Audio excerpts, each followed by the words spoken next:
भगवत गीता अध्याय 9 राजविद्या राजगुह्य योग। अध्याय 6 तक योगेश्वर श्री कृष्ण ने योग का क्रमबद्ध विश्लेषण किया, जिसका शुद्ध अर्थ है यज्ञ की प्रक्रिया। यज्ञ उस परम में प्रवेश दिला देने वाली आराधना की विधि विशेष का चित्रण है, जिसमें चराचर जगत हवन सामग्री के रूप में है। मन के निरोध और निरुद्ध मन के भी विलय काल में वह अमृत तत्व विदित हो जाता है। पूर्ति काल में यज्ञ जिसकी सृष्टि करता है, उसको पान करने वाला ज्ञानी है और वह सनातन ब्रह्मा में प्रवेश पा जाता है। उस मिलन का नाम ही योग है। उस यज्ञ को कार्य रूप देना कर्म कहलाता है।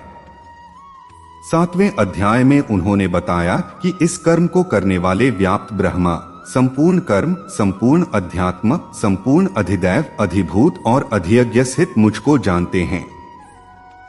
8वें अध्याय में उन्होंने कहा कि यही परमति है, यही परम धाम है। प्रस्तुत अध्याय में योगेश्वर श्री कृष्ण ने स्वयं चर्चा की कि योगयुक्त पुरुष का ऐश्वर्य कैसा है। सब में व्याप्त रहने पर भी वह कैसे निर्लेप है, करते हुए भी वह कैसे अकर्ता है। उस पुरुष के स्वभाव एवं प्रभाव पर प्रकाश डाला, योग को आचरण में ढालने पर आने वाले देवतादिक विघ्नों से सतर्क किया और उस पुरुष की शरण होने पर बल दिया। श्लोक 1। इदंतु ते गुह्यत्म प्रवक्ष्याम्यंसूवे ज्ञान विज्ञान सहितं यज्ञात्वा मोक्ष से शुभात्। अर्थ, श्री भगवान ने कहा, हे अर्जुन, चूंकि तुम मुझसे कभी ईर्ष्या नहीं करते, इसलिए मैं तुम्हें यह परम गुह्य ज्ञान तथा अनुभूति बतलाऊंगा, जिसे जानकर तुम संसार के सारे क्लेशों से मुक्त हो जाओगे। श्लोक 2। राजविद्या राजगुह्य पवित्रमिदमुत्तमम् प्रत्यक्षावगम धर्मे सुसुखण कर्तुमव्ययम्। अर्थ, यह ज्ञान सब विद्याओं का राजा है, जो समस्त रहस्यों में सर्वाधिक गोपनीय है। यह परम शुद्ध है और चूंकि यह आत्मा की प्रत्यक्ष अनुभूति कराने वाला है, अतः यह धर्म का सिद्धांत है। यह अविनाशी है और अत्यंत सुखपूर्वक संपन्न किया जाता है। श्लोक 3। अश्रद्धानाः पुरुषा धर्मस्यास्य परन्तप अप्राप्यमा निवर्तन्ते मृत्यु संसारवर्त्मनि। अर्थ, हे परंतप, जो लोग भक्ति में श्रद्धा नहीं रखते, वे मुझे प्राप्त नहीं कर पाते, अतः वे इस भौतिक जगत में जन्म मृत्यु के मार्ग पर वापस आते रहते हैं। श्लोक 4। मया तत्मिदं सर्वं जगद व्यक्त मूर्तिना मत्स्थानि सर्वभूतानि न चाहतेष्वस्थितः। अर्थ, यह संपूर्ण जगत मेरे अव्यक्त रूप द्वारा व्याप्त है। समस्त जीव मुझ में हैं, किंतु मैं उनमें नहीं हूं। श्लोक 5। न च मत्स्थानि भूतानि पश्य में योगमैश्वरम् भूतभृत्र च भूतस्थो ममात्मा भूत भावनः। अर्थ, तथापि मेरे द्वारा उत्पन्न सारी वस्तुएं मुझ में स्थित नहीं रहती। जरा मेरे योग ऐश्वर्य को देखो। यद्यपि मैं समस्त जीवों का पालक भरता हूं और सर्वत्र व्याप्त हूं, लेकिन मैं इस विराट अभिव्यक्ति का अंश नहीं हूं, क्योंकि मैं सृष्टि का कारण स्वरूप हूं। श्लोक 6। यथाकाश स्थितो नित्यं वायुः सर्वत्र गो महा तथा सर्वाणि भूतानि मत्स्थानि त्युपधारय। अर्थ, जिस प्रकार सर्वत्र प्रवहमान प्रबल वायु सदैव आकाश में स्थित रहती है, उसी प्रकार समस्त उत्पन्न प्राणियों को मुझ में स्थित जानो। श्लोक 7। सर्वभूतानि कौन्तेय प्रकृति यान्ति मामिका कल्पक्षये पुनस्तानि कल्पादौ विसृजाम्यहम्। अर्थ, हे कुंती पुत्र, कल्प का अंत होने पर सारे प्राणी मेरी प्रकृति में प्रवेश करते हैं और अन्य कल्प के आरंभ होने पर मैं उन्हें अपनी शक्ति से पुनः उत्पन्न करता हूं। श्लोक 8। प्रकृतिं स्वाम्बष्टभ्य विसृजामि पुनः पुनः भूतग्राम्यम कृत्स्नं वशं प्रकृतिर्वशात्। अर्थ, संपूर्ण विराट जगत मेरे अधीन है। यह मेरी इच्छा से बारंबार स्वतः प्रकट होता रहता है और मेरी ही इच्छा से अंत में विनष्ट होता है। श्लोक 9। न चमा तानि कर्माणि निबध्नन्ति धनंजय। उदासीन वदासीनमसक्त तेषु कर्मसु। अर्थ, हे धनंजय, ये सारे कर्म मुझे नहीं बांध पाते हैं। मैं उदासीन की भांति इन सारे भौतिक कर्मों से सदैव विरक्त रहता हूं। श्लोक 10। मयाध्यक्षेण प्रकृतियः सूयते सचराचरम् हेतुनानेन कौन्तेय जगद विप्रवर्तते। अर्थ, हे कुंती पुत्र, यह भौतिक प्रकृति मेरी शक्तियों में से एक है और मेरी अध्यक्षता में कार्य करती है, जिससे सारे चर तथा अचर प्राणी उत्पन्न होते हैं। इसके शासन में यह जगत बारंबार सृजित और विनष्ट होता रहता है। श्लोक 11। अवजानन्ति मां मूढ़ा मानुषेण तनुमाश्रितम् परं भावम जानन्तो मम भूत महेश्वरम। अर्थ, जब मैं मनुष्य रूप में अवतरित होता हूं तो मूर्ख मेरा उपहास करते हैं। वे परमेश्वर के दिव्य स्वभाव को नहीं जानते। श्लोक 12। मोघाशा मोघ कर्माणो मोघज्ञाना विचेतसः राक्षसीमासुरी चैव प्रकृति मोहिनी श्रिता है। अर्थ, जो लोग इस प्रकार मोहग्रस्त होते हैं वे आसुरी तथा नास्तिक विचारों के प्रति आकृष्ट रहते हैं। इस मोहग्रस्त अवस्था में उनकी मुक्ति, आशा, उनके सकाम कर्म तथा ज्ञान का अनुशीलन सभी निष्फल हो जाते हैं। श्लोक 13। महात्मानस्तुमा पार्थ दैवी प्रकृतिमाश्रिता है भजन्त्यनन्य मनसो ज्ञात्वा भूतादिमव्ययम्। अर्थ, हे पार्थ, मोहमुक्त महात्मा जन दैवी प्रकृति के संरक्षण में रहते हैं। वे पूर्णतः भक्ति में निमग्न रहते हैं क्योंकि वे मुझे आदि तथा अविनाशी भगवान के रूप में जानते हैं। श्लोक 14। सत्तं कीर्तयन्तो मां यतन्तश्च दृढ़व्रता है नमस्यन्तश्च मां भक्त्या नित्ययुक्ता उपास्ते। अर्थ, ये महात्मा मेरी महिमा का नित्य कीर्तन करते हुए, दृढ़ संकल्प के साथ प्रयास करते हुए, मुझे नमस्कार करते हुए भक्तिभाव से निरंतर मेरी पूजा करते हैं। श्लोक 15। ज्ञानयज्ञेन चाप्यने यजन्तो मामुपास्ते एकत्वेन पृथक्त्वेन बहुधा विश्वतो मुखम। अर्थ, अन्य लोग जो ज्ञान के अनुशीलन द्वारा यज्ञ में लगे रहते हैं वे भगवान की पूजा उनके अद्वय रूप में, विविध रूपों में तथा विश्व रूप में करते हैं। श्लोक 16। क्रतुर्ह यज्ञः स्वधाहमहमौष्ठम् मंत्रोहमहमेवाज्यमहमग्निर्हन् हुतम्। अर्थ, किंतु मैं ही कर्मकांड, मैं ही यज्ञ, पितरों को दिया जाने वाला तर्पण, औषधि, दिव्य ध्वनि, मंत्र, घी, अग्नि तथा आहुति हूं। श्लोक 17। पितामहस्य जगतो माता धाता पितामह वेद्य पवित्रम कार ऋक् साम यजुरेव च। अर्थ, मैं इस ब्रह्मांड का पिता, माता, आश्रय तथा पितामह हूं। मैं ये जानने योग्य, शुद्धिकर्ता तथा ओंकार हूं। मैं ऋग्वेद, सामवेद तथा यजुर्वेद भी हूं। श्लोक 18। गतिर्भर्ता प्रभोः साक्षी निवासः शरण सुहृत् प्रभवः प्रलय स्थान निधान बीजम व्ययम्। अर्थ, मैं ही लक्ष्य, पालनकर्ता, स्वामी, साक्षी, धाम, शरण स्थली तथा अत्यंत प्रिय मित्र, सृष्टि तथा प्रलय, सबका आधार, आश्रय तथा अविनाशी बीज भी हूं। श्लोक 19। तपाम्यहमेह वर्ष निगृह्णाम युत्सृजामि च अमृतं चैव मृत्युश्च सत्सच्चाहमर्जुन। अर्थ, हे अर्जुन, मैं ही ताप प्रदान करता हूं और वर्षा को रोकता तथा लाता हूं। मैं अमरत्व हूं और साक्षात मृत्यु भी हूं। आत्मा तथा पदार्थ, सत तथा असत दोनों मुझ ही में हैं। श्लोक 20। त्रैविद्यामा सोमपाः पूत पापा यज्ञैरिष्ट्वा स्वर्गति प्रार्थयन्ते ते पुण्यमासाद्य सुरेंद्र लोकमश्नन्ति दिव्यान दिवी देवभोगा।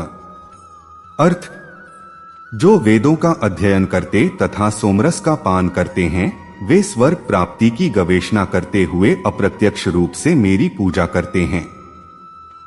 वे पाप कर्मों से शुद्ध होकर इंद्र के पवित्र स्वर्गिक धाम में जन्म लेते हैं जहां वे देवताओं का सा आनंद भोगते हैं। श्लोक 21। तेतं भुक्त्वा स्वर्गलोकं विशालं क्षीणे पुण्ये मर्त्यलोकं विशन्ति एवं त्रयी धर्ममनु प्रपन्ना गतागतं काम कामा लभन्ते। अर्थ, इस प्रकार जब वे उपासक विस्तृत स्वर्गिक इंद्रिय सुख को भोग लेते हैं और उनके पुण्य कर्मों के फल क्षीण हो जाते हैं तो वे इस मृत्युलोक में पुनः लौट आते हैं। इस प्रकार जो तीनों वेदों के सिद्धांतों में दृढ़ रहकर इंद्रिय सुख की गवेषणा करते हैं उन्हें जन्म मृत्यु का चक्र ही मिल पाता है। श्लोक 22। अनन्याश्चिंत्यन्तो मां ये जनाः पर्युपास्ते तेषां नित्याभियुक्ताना योगक्षेम वहाम्यहम्। अर्थ, किंतु जो लोग अनन्य भाव से मेरे दिव्य स्वरूप का ध्यान करते हुए निरंतर मेरी पूजा करते हैं उनकी जो आवश्यकताएं होती हैं उन्हें मैं पूरा करता हूं और जो कुछ उनके पास है उसकी रक्षा करता हूं। श्लोक 23। येऽप्यन्य देवता भक्ता यजन्ते श्रद्धयान्विता है तेपि मामेव कौन्ते यजन्त्य विधिपूर्वकम्। अर्थ, हे कुंती पुत्र, जो लोग अन्य देवताओं के भक्त हैं और उनकी श्रद्धा पूर्वक पूजा करते हैं वास्तव में वे भी मेरी ही पूजा करते हैं किंतु वे यह त्रुटिपूर्ण ढंग से करते हैं। श्लोक 24। अहि सर्वयज्ञाना भोक्ता च प्रभुरेव च न तु मां भिजानन्ति तत्त्वेनाच्च्यवन्ति ते। अर्थ, मैं ही समस्त यज्ञों का एकमात्र भोक्ता तथा स्वामी हूं। अथ जो लोग मेरे वास्तविक दिव्य स्वभाव को नहीं पहचान पाते वे नीचे गिर जाते हैं। श्लोक 25। यान्ति देवव्रता देवान् पितन्यान्ति पितृव्रता है भूतानि यान्ति भूतेज्या यान्ति मद्याजिनोपि मां। अर्थ, जो देवताओं की पूजा करते हैं वे देवताओं के बीच जन्म लेंगे, जो पितरों को पूजते हैं वे पितरों के पास जाते हैं, जो भूत प्रेतों की उपासना करते हैं वे उन्हीं के बीच जन्म लेते हैं और जो मेरी पूजा करते हैं वे मेरे साथ निवास करते हैं। श्लोक 26। पत्रं पुष्पं फलं तोयं यो मे भक्त्या प्रयच्छति ततः भक्त्युपहृतमश्नामि प्रयतात्मनः। अर्थ, यदि कोई प्रेम तथा भक्ति के साथ मुझे पत्र पुष्प फल या जल प्रदान करता है तो मैं उसे स्वीकार करता हूं। श्लोक 27। यत्करोषि यदश्नासि यज्जुहोषि ददासि यत्तपस्यसि कौन्तेय तत्कुरुष्व मदर्पणम्। अर्थ, हे कुंती पुत्र, तुम जो कुछ करते हो, जो कुछ खाते हो, जो कुछ अर्पित करते हो या दान देते हो और जो भी तपस्या करते हो उसे मुझे अर्पित करते हुए करो। श्लोक 28। शुभाशुभ फलैरेव मोक्ष्यसे कर्म बंधनैः है संन्यासयोगयुक्तात्मा विमुक्तो मामुपैष्यसि। अर्थ, इस तरह तुम कर्म के बंधन तथा इसके शुभाशुभ फलों से मुक्त हो सकोगे। इस संन्यास योग में अपने चित्त को स्थिर करके तुम मुक्त होकर मेरे पास आ सकोगे। श्लोक 29। समोह सर्वभूतेषु न मे द्वेष्योस्ति न प्रियः ये भजन्ति तुमा भक्त्या मयि ते तेषु चाप्यहम्।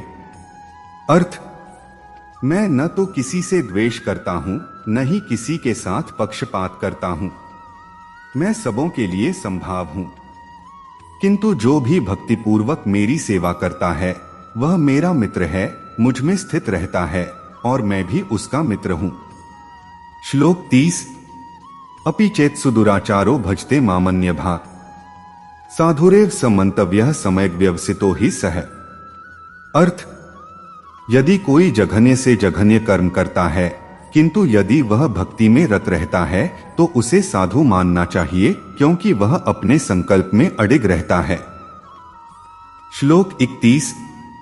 क्षिप्रं भवति धर्मात्मा शश्वच्छान्ति निगच्छति कौन्तेय प्रतिजानीहि न मे भक्तः प्रणश्यति। अर्थ, वह तुरंत धर्मात्मा बन जाता है और स्थायी शांति को प्राप्त होता है। कुंती पुत्र, निडर होकर घोषणा कर दो कि मेरे भक्त का कभी विनाश नहीं होता है। श्लोक 32। मां ही पार्थ व्यपाश्रित्य येपि स्युः पाप्योनयः स्त्रियो वैश्यास्तथा शूद्रास्तेपि यान्ति परांगति। अर्थ, हे पार्थ, जो लोग मेरी शरण ग्रहण करते हैं वे भले ही निम्न जन्मा स्त्री, वैश्य, व्यापारी तथा शूद्र, श्रमिक क्यों न हो, वे परमधाम को प्राप्त करते हैं। श्लोक 33। किं पुनर्ब्राह्मणाः पुण्या भक्ता राजर्षयस्तथा अनित्यम सुख लोकमिम प्राप्य भजस्म। अर्थ, फिर धर्मात्मा ब्राह्मणों, भक्तों तथा राजर्षियों के लिए तो कहना ही क्या है। आथ इस क्षणिक दुखमय संसार में आ जाने पर मेरी प्रेमा भक्ति में अपने आप को लगाओ। श्लोक 34। मन्मना भव मद्भक्तो मद्याजी मां नमस्कुरु मामे वैश्यसी युक्त्वैवमात्मानं मत्परायण। अर्थ, अपने मन को मेरे नित्य चिंतन में लगाओ, मेरे भक्त बनो, मुझे नमस्कार करो और मेरी ही पूजा करो। इस प्रकार मुझ में पूर्णतया तल्लीन होने पर तुम निश्चित रूप से मुझको प्राप्त होगे। तात्पर्य, इस श्लोक में स्पष्ट इंगित है कि इस कल्मषग्रस्त भौतिक जगत से छुटकारा पाने का एकमात्र साधन कृष्ण भावनामृत है। कभी कभी कपटी भाष्यकार इस स्पष्ट कथन का तोड़मरोड़ कर अर्थ करते हैं कि सारी भक्ति भगवान कृष्ण को समर्पित की जानी चाहिए। दुर्भाग्यवश ऐसे भाष्यकार पाठकों का ध्यान ऐसी बात की ओर आकर्षित करते हैं जो संभव नहीं है। ऐसे भाष्यकार यह नहीं जानते कि कृष्ण के मन तथा कृष्ण में कोई अंतर नहीं है। कृष्ण कोई सामान्य मनुष्य नहीं है, वे परमेश्वर हैं। उनका शरीर, उनका मन तथा स्वयं वे एक हैं और परम हैं। जैसा कि कूर्म पुराण में कहा गया है और भक्ति सिद्धांत सरस्वती गोस्वामी ने चैतन्य चरितामृत 5 अध्याय आदि लीला 41 से 48 के अनुभाष्य में उद्धृत किया है, देहदेहि विभेदोयन नेश्वरे विद्यते क्वचित, अर्थात परमेश्वर कृष्ण में तथा उनके शरीर में कोई अंतर नहीं है। लेकिन इस कृष्ण तत्व को न जानने के कारण भाष्यकार कृष्ण को छिपाते हैं और उनको उनके मन या शरीर से पृथक बताते हैं। यद्यपि यह कृष्ण तत्व के प्रति निरी अज्ञानता है, किंतु कुछ लोग जनता को भ्रमित करके धन कमाते हैं। कुछ लोग आसुरी होते हैं, वे भी कृष्ण का चिंतन करते हैं, किंतु ईर्ष्यावश जिस तरह की कृष्ण का मामा राजा कंस करता था, वह भी कृष्ण का निरंतर चिंतन करता रहता था, किंतु वह उन्हें अपने शत्रु रूप में सोचता था। वह सदैव चिंताग्रस्त रहता था और सोचता रहता था कि न जाने कब कृष्ण उसका वध कर दें। इस प्रकार के चिंतन से हमें कोई लाभ होने वाला नहीं है। मनुष्य को चाहिए कि भक्तिमय प्रेम में उनका चिंतन करे, यही भक्ति है। उसे चाहिए कि वह निरंतर कृष्ण तत्व का अनुशीलन करे। तो वह उपयुक्त अनुशीलन क्या है? यह प्रामाणिक गुरु से सीखना है। कृष्ण भगवान हैं और हम कई बार कह चुके हैं कि उनका शरीर भौतिक नहीं है, अपितु सच्चिदानंद स्वरूप है।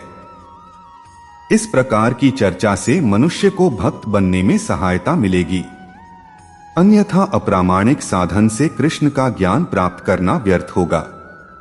अतः मनुष्य को कृष्ण के आदि रूप में मन को स्थिर करना चाहिए। उसे अपने मन में यह दृढ़ विश्वास करके पूजा करने में प्रवृत्त होना चाहिए कि कृष्ण ही परम हैं। कृष्ण की पूजा के लिए भारत में हजारों मंदिर हैं, जहां पर भक्ति का अभ्यास किया जाता है। जब ऐसा अभ्यास हो रहा हो तो मनुष्य को चाहिए कि कृष्ण को नमस्कार करे। उसे अर्चा विग्रह के समक्ष नतमस्तक होकर मनसा वाचा कर्मणा हर प्रकार से प्रवृत्त होना चाहिए। इससे वह कृष्ण भाव में पूर्णतया तल्लीन हो सकेगा। इससे वह कृष्णलोक को जा सकेगा। उसे चाहिए कि कपटी भाष्यकारों के बहकावे में न आए। उसे श्रवण, कीर्तन आदि नवधा भक्ति में प्रवृत्त होना चाहिए। शुद्ध भक्ति मानव समाज की चरम उपलब्धि है। भगवद गीता के 7वें तथा 8वें अध्यायों में भगवान की ऐसी शुद्ध भक्ति की व्याख्या की गई है जो कल्पना, योग तथा सकाम कर्म से मुक्त है। जो पूर्णतया शुद्ध नहीं हो पाते वे भगवान के विभिन्न स्वरूपों द्वारा यथा निर्विशेषवादी ब्रह्मज्योति तथा अंतर्यामी परमात्मा द्वारा आकृष्ट होते हैं, किंतु शुद्ध भक्त तो परमेश्वर की साक्षात सेवा करता है। कृष्ण संबंधी एक उत्तम पद्य में कहा गया है कि जो व्यक्ति देवताओं की पूजा में रत हैं, वे सर्वाधिक अज्ञानी हैं। उन्हें कभी भी कृष्ण का चरम वरदान प्राप्त नहीं हो सकता। हो सकता है कि प्रारंभ में कोई भक्त अपने स्तर से नीचे गिर जाए, तो भी उसे अन्य सारे दार्शनिकों तथा योगियों से श्रेष्ठ मानना चाहिए। जो व्यक्ति निरंतर कृष्ण भक्ति में लगा रहता है, उसे पूर्ण साधु पुरुष समझना चाहिए। क्रमशः उसके आकस्मिक भक्ति विहीन कार्य कम होते जाएंगे और उसे शीघ्र ही पूर्ण सिद्धि प्राप्त होगी। वास्तव में शुद्ध भक्त के पतन का कभी कोई अवसर नहीं आता, क्योंकि भगवान स्वयं ही अपने शुद्ध भक्तों की रक्षा करते हैं। अतः बुद्धिमान मनुष्य को चाहिए कि वह सीधे कृष्ण भावनामृत पथ को ग्रहण करे और संसार में सुखपूर्वक जीवन बिताए। अंततोगत्वा वह कृष्ण रूपी परम पुरस्कार प्राप्त करेगा। इस प्रकार श्रीमद् भगवद गीता के 9वें अध्याय परम गुह्य ज्ञान का भक्ति वेदांत तात्पर्य पूर्ण हुआ। दोस्तों, अध्याय 9 कैसा लगा? अगर अच्छा लगा तो कमेंट में जय श्री कृष्ण जरूर लिखें और वीडियो को लाइक जरूर करें। मित्रों, अध्याय 10 देखने के लिए अमन पटेल यूट्यूब चैनल को सब्सक्राइब जरूर करें। धन्यवाद।